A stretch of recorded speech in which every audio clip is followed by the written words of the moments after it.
Hi అండి, అందరికీ నమస్కారం. నేను మీ హేమని. నేను ఇటీవల కాలం మీడియా వల్ల నేను చాలా సఫర్ అయ్యాను.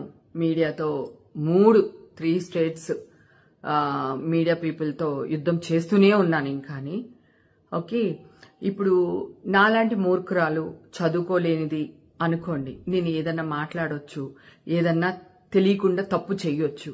మీరు చదువుకున్న వాళ్ళు, మీడియా వాళ్ళందరూని, జర్నలిస్టులందరూని సంస్కారవంతులు. మీరు అడిగే క్వశ్చన్స్ ఏంటండి? మీరు ప్రచారం చేసే న్యూస్లు ఏంటి? ఏమైంది హేమకు పొద్దున్నే మొదలుపెట్టింది అనుకుంటున్నారా? మంచు లక్ష్మి గారిది చూశానండి. మూర్తి గారు, ఆ క్వశ్చన్ ఏంటండి?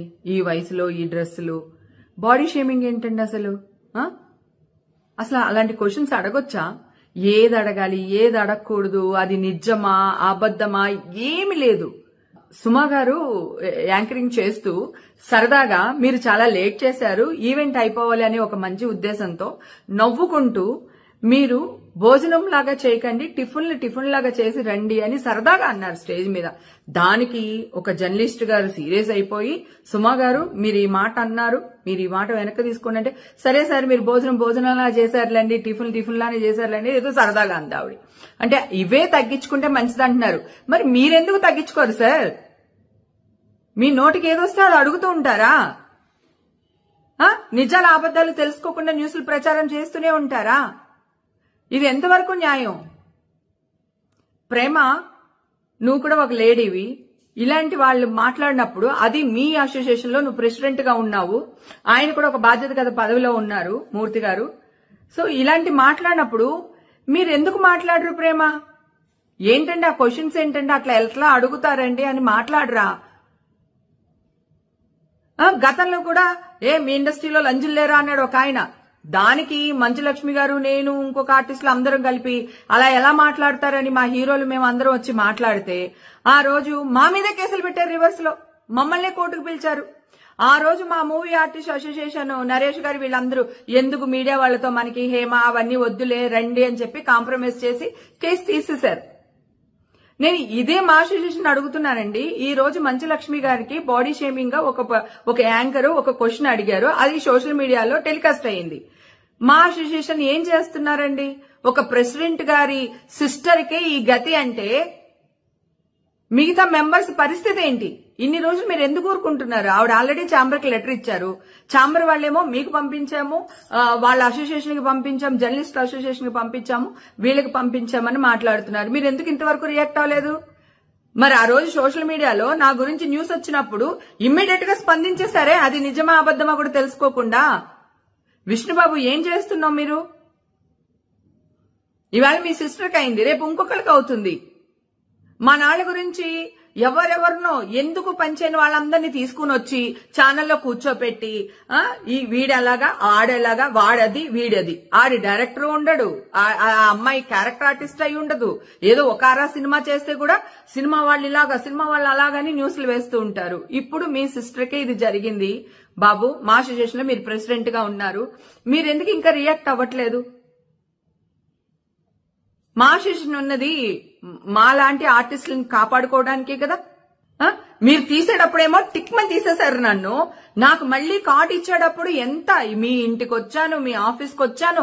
నా అదృష్టం మీరు నాకు బాగా క్లోజ్ కావడం వల్ల, నేను మీకు దగ్గర అవడం వల్ల నేను రాగలిగాను.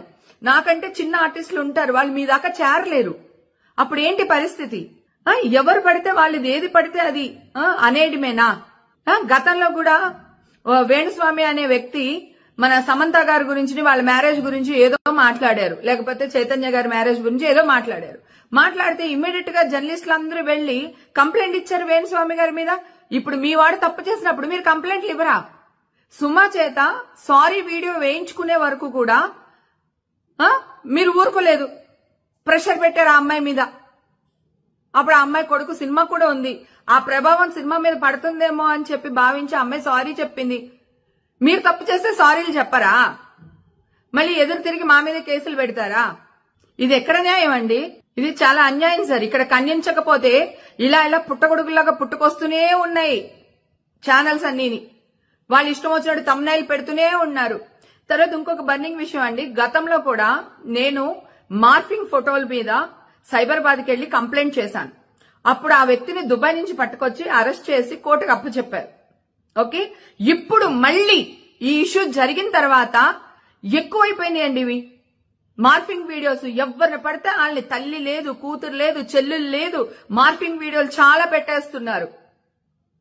మేము మా పాటికి మాడిపోయిన మసాలా దోశ తింటూ మా ఇంట్లో మేము ఉన్నామండి. మమ్మల్ని కెలికి రోడ్డు మీద తెచ్చి మీరు బదనాం అవ్వద్దని చెప్తున్నాను. బదనాం అవ్వకండి. మీడియా అంటే ఒక రెస్పెక్ట్ సార్. నిజ నిజాలు తెలుసుకుని వేయండి. మీరు మీ ఇష్టం వచ్చినట్టు చేస్తే మళ్ళీ మేము వచ్చి వాడిలా వేశాడు, వీడిలా వేసాడంటే హేమ వాడంటుంది, వీడంటుంది, హేమను బ్యాన్ చేయండి అని మళ్ళీ ప్రెస్ క్లబ్ లో వెళ్లి మాట్లాడతారు. లేకపోతే ఇంకో ఆర్టిస్ట్ ఇలా ఉందని ప్రెస్ క్లబ్ లో మాట్లాడతారు. మీ చేసిన తప్పులు మీరు సరిదిద్దుకోకుండా మళ్ళీ మమ్మల్ని బ్యాన్ చేయాలని మాట్లాడతారు. మా మీద కేసులు పెడతారు. ఎక్కడికి వెళ్తుంది సార్ ఈ జర్నలిజం? ఏమనాలి?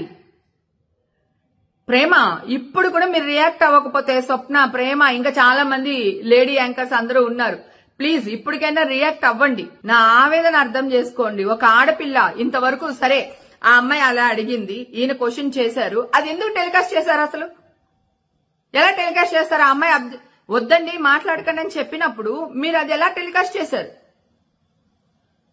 లోకువైపోయామా? సినిమా వాళ్ళు ఎందుకండి అంత లోకు మీకు? విష్ణుబాబు ప్లీజ్ దయచేసి మీరు రియాక్ట్ అవ్వాలని కోరుకుంటున్నాను. అలాగే ఛాంబర్ వాళ్ళు కూడా వాళ్ళకి లెటర్ పంపించేసాం, వీళ్ళకి లెటర్ పంపించేసాం అని చెప్పేసి చేతులు దులుపుకోకుండా ఇప్పుడైనా న్యాయం జరిగేటట్టు చూడండి సార్ ప్లీజ్.